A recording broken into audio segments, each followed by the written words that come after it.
নমস্কার বন্ধুরা, আবারও একটি নতুন সরকারি চাকরির আপডেট নিয়ে তোমাদের সামনে হাজির হয়েছি।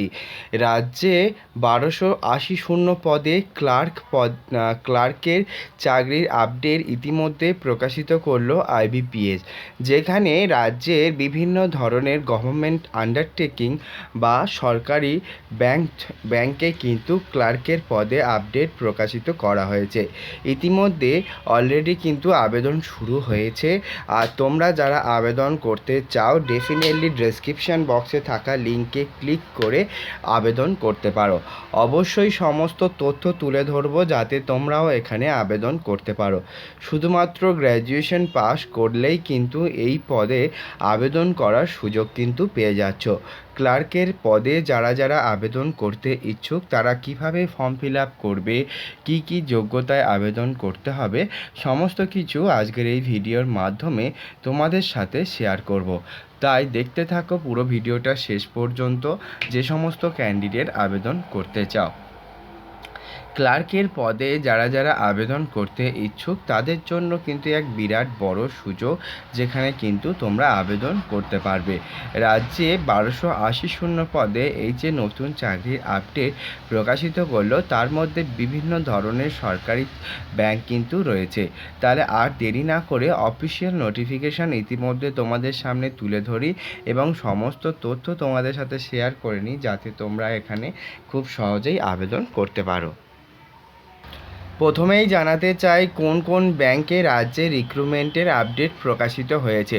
প্রথমেই রয়েছে bank of Baroda, bank of India, bank of Maharashtra, Canara bank, central bank of India, Indian bank, Indian overseas bank, Punjab national bank, Punjab and Sind bank, UCO bank, union bank of India. এই এতগুলি ব্যাংকে 1280 পদে কর্মী নিয়োগের বিজ্ঞপ্তি কিন্তু প্রকাশিত হয়েছে। চাকরি প্রার্থীরা এই এতগুলি ব্যাংকের মধ্যে যে কোনো একটি ব্যাংকে কিন্তু তোমরা ক্লার্কের পদে সরাসরি চাকরি পেতে পারো। তবে তার জন্য কিছু কিন্তু এলিজিবিলিটি ক্রাইটেরিয়া তথা বিভিন্ন ধরনের যুক্তি এগুলো কিন্তু তুলে ধরা হয়েছে, তো যেগুলো কিন্তু অবশ্যই তোমাদের কাছে থাকতে হবে এবং সেগুলোকে নিয়েই কিন্তু আবেদন করতে পারবে। এবারে আসি যারা আবেদন করতে ইচ্ছুক তাদেরকে কি শিক্ষাগত যোগ্যতা লাগছে। মিনিমাম একটি শিক্ষাগত যোগ্যতা, যেটা কিন্তু উচ্চ মাধ্যমিক পাশ করলেই সরাসরি তোমরা এখানে আবেদন করতে পারবে। যে সমস্ত ক্যান্ডিডেট আবেদন করতে ইচ্ছুক তারা যদি আবেদন করতে চায় তারা কিন্তু গ্র্যাজুয়েশন পাস বা উচ্চ মাধ্যমিক পাস করলেই কিন্তু আবেদন করতে পারবে। আইবিপিএসের তরফ থেকে এবারেও কিন্তু ব্যাংক ক্লার্কের অ্যারেঞ্জমেন্ট করা হয়েছে ক্লার্ক রিক্রুটমেন্ট, সেই হিসেবে কিন্তু চাকরি প্রার্থীদেরকে আবারও আবেদন করার জন্য আহ্বান জানানো হচ্ছে এবং রাজ্য তথা সারা দেশের বিভিন্ন জায়গা থেকে কিন্তু চাকরি প্রার্থীরা আবেদন করতে পারবে। আজকের এই ভিডিওতে তোমাদেরকে সেটাই জানানোর চেষ্টা করছি, যারা যারা আবেদন করতে ইচ্ছুক ডেফিনেটলি কিন্তু তোমরা যদি চাও তোমরা কিন্তু এই পদে আবেদন করতে পারো। আবেদন করতে গেলে আরও কিছু এলিজিবিলিটি ক্রাইটেরিয়া আছে যেগুলো তোমাদেরকে জানাবো। যেমন মিনিমাম শিক্ষাগত যোগ্যতা কিন্তু উচ্চ মাধ্যমিক পাস এবং সর্বোচ্চ শিক্ষাগত যোগ্যতা কিন্তু গ্র্যাজুয়েশন পাস। তবে এখানে যদি ক্লার্কের পদে আবেদন তোমরা করতে ইচ্ছুক হও, সেক্ষেত্রে যদি চাকরি প্রার্থীর কোনো কম্পিউটারের সার্টিফিকেট বা কম্পিউটার কোর্স করা থাকে সেক্ষেত্রে কিন্তু তাদের একটি আলাদা অ্যাডভান্টেজ পেতে পারো। এবারে বলে রাখি 20 থেকে 28 বছর পর্যন্ত চাকরি প্রার্থীদের আবেদন করার সুযোগ দেওয়া হলো। আর 20 থেকে 28 বছর পর্যন্ত চাকরি প্রার্থীদের এই যে নতুন চাকরির আপডেট প্রকাশিত হয়েছে সেটিতে যদি কোনো ক্যান্ডিডেট আবেদন করতে চায় সেক্ষেত্রে বয়সের ছাড়ও কিন্তু তারা পেয়ে যাবে। চাকরি প্রার্থী যারা আবেদন করতে ইচ্ছুক তারা যদি আবেদন করতে চায় SC/ST হলে 5 বছর এবং OBC হলে কিন্তু 3 বছর পর্যন্ত বয়সের ছাড় কিন্তু তারা পাবে, এটাও কিন্তু মাথায় রাখতে হবে। এছাড়া PWD ক্যান্ডিডেট হলে 10 বছর পর্যন্ত বয়সের ছাড় কিন্তু তারা পেয়ে যাচ্ছে। সরকারি নিয়ম অনুযায়ী যেমনটি তাদের বয়সের ছাড় দেওয়া হয় তারাও কিন্তু এখানে এই বয়সের ছাড়টা কিন্তু পাবে। তবে কিন্তু প্রত্যেকটা ক্যান্ডিডেট যারা এসসি এসটি ওবিসি তাদেরকে কিন্তু অবশ্যই কিন্তু সার্টিফিকেট থাকতে হবে, তবেই কিন্তু সেই চাকরি প্রার্থী এখানে আবেদন করতে পারবে। তো যারা যারা আবেদন করতে ইচ্ছুক তারা কিন্তু এটা মাথায় রাখবে। এর সাথে সাথে আরও কিছু এলিজিবিলিটি ক্রাইটেরিয়ার কথা বলা হয়েছে, যেগুলো তোমাদের সাথে আমি শেয়ার করে নেব। তাই দেখতে থাকো পুরো ভিডিওটা শেষ পর্যন্ত। এবারে আসি যারা যারা আবেদন করতে ইচ্ছুক তাদের আর কি এলিজিবিলিটি ক্রাইটেরিয়ার কথা বলা হয়েছে, যেগুলো তোমাদেরকে জানাবো। প্রথমেই জানিয়ে রাখি, এখানে কিন্তু আবেদন করার জন্য যে সমস্ত এলিজিবিলিটি ক্রাইটেরিয়ার কথা তুলে ধরা হয়েছে তার মধ্যে যেগুলো আছে সেগুলো কি কি তোমাদেরকে জানাবো।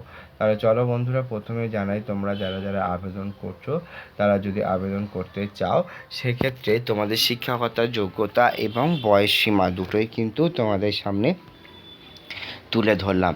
তবে কিন্তু এখানে নিয়োগ করা হবে তোমাদের একটি সিবিডি এক্সামের মাধ্যমে, এবং সেই সিবিডি এক্সামে কি কি সিলেবাস থাকবে, কীভাবে তোমরা নিজেদের প্রিপারেশন তৈরি করতে পারবে সেটাও কিন্তু তুলে ধরা হয়েছে। যেমন এই সিবিডি এক্সাম বা এই যে ব্যাংক ক্লার্কের রিক্রুটমেন্ট করা হচ্ছে সেখানে কিন্তু নিয়োগ করা হবে 3টি স্টেপে, যেখানে সিবিটি এক্সাম, ডকুমেন্ট ভেরিফিকেশান এবং ইন্টারভিউ। তো সিবিটি এক্সাম থাকছে কিন্তু দুটো স্টেপে, প্রথম থাকছে প্রিলিমিনারি এক্সাম এবং সেকেন্ড থাকছে মেন এক্সাম। দুটোতেই কিন্তু কোয়ালিফাই করতে হবে। প্রথম যেই পরীক্ষাটা হবে সেটা কিন্তু 100 নাম্বারের এবং 1 ঘন্টার মধ্যে, যার মধ্যে ইংলিশ ল্যাঙ্গুয়েজে থাকছে 30 নাম্বার, নিউমেরিক্যাল অ্যাবিলিটিতে থাকছে 35 নাম্বার এবং রিজনিংয়ে থাকছে 35 নাম্বার। টোটাল 60 মিনিটে কিন্তু এই পরীক্ষাটা তোমাদের কমপ্লিট করতে হবে এবং প্রত্যেকটি অবজেক্টিভ টাইপ কোশ্চেন কিন্তু থাকছে। এরপরে আসছি মেন এক্সাম, যেখানে জেনারেল ফিনান্সিয়াল জন্য রয়েছে। সেখানে কিন্তু তোমরা দেখতে পাচ্ছ নাম্বার অফ কোশ্চেন 50 নাম্বার এবং তারপরে জেনারেল ইংলিশ থাকছে 40 number, reasoning ability 60, quantitative aptitude 50। Total 160 minute বা 2 ঘন্টা 30 মিনিটের মধ্যে 200 নাম্বারের পরীক্ষা তোমাদেরকে দিতে হবে। তো আইবিপিএসের এই যে চাকরির আপডেট, সেটার জন্য তোমাদের প্রিলিমিনারি এক্সাম এবং মেন এক্সাম দুটোই কিন্তু কোয়ালিফাই করতে হবে। অল ওভার ইন্ডিয়াতে কিন্তু রিক্রুটমেন্ট হচ্ছে এবং ওয়েস্ট বেঙ্গলে হিন্দি, ইংলিশ এবং বেঙ্গলিতে কিন্তু কোশ্চেন হবে। যে যেটাতে কমফোর্টেবল সে সেইটাতে কিন্তু পরীক্ষা দিতে পারবে। এবারে আসি, আবেদন যেহেতু তোমাদের অনলাইনের মাধ্যমে হবে সেক্ষেত্রে কিন্তু তোমাদের বলে রাখি তোমরা সমস্ত ডকুমেন্টস নিয়ে কিন্তু অনলাইনে আবেদন করতে হবে। সমস্ত ডকুমেন্টসের কথা যদি বলি সেক্ষেত্রে শিক্ষাগত যোগ্যতার সমস্ত সার্টিফিকেট, বয়সের প্রমাণপত্র, কাস্ট সার্টিফিকেট, ভোটার কার্ড, আধার কার্ড সমস্ত কিছু নিয়েই কিন্তু চাকরি প্রার্থীরা আবেদন করতে হবে। তাই যে সমস্ত চাকরি প্রার্থী আবেদন করতে ইচ্ছুক তারা কিন্তু সমস্ত ডকুমেন্ট নিয়ে সঠিকভাবে ফর্ম ফিল আপ করে আবেদন করতে হবে। তো এই ছিল আজকের ভিডিও। তাছাড়া আরও জানিয়ে রাখি, অ্যাপ্লিকেশান ফর্মের জন্য মানে অ্যাপ্লিকেশন করার জন্য অ্যাপ্লিকেশন ফিস লাগছে ফর জেনারেল ক্যান্ডিডেট এবং আন্ডার রিজার্ভ বা ওবিসিদের জন্য 850, এসসি এসটি পিডব্লিউডি এক্স সার্ভিসম্যানদের জন্য 175 রুপিস অ্যাপ্লিকেশন ফিস তোমাদের কিন্তু জমা করতে হবে। এটাও কিন্তু খুবই ইম্পর্টেন্ট এবং এখানে বলে দিই যারা যারা আবেদন করতে চাইছো অনলাইনে অ্যাপ্লিকেশন ফিসটি জমা করে আবেদন করতে হবে। তো এই ছিল আজকের ভিডিও। যদি ভালো লেগে থাকে ডেফিনেটলি চ্যানেলটিকে সাবস্ক্রাইব করতে ভুলো না। Thank you friend, thank you for watching this video.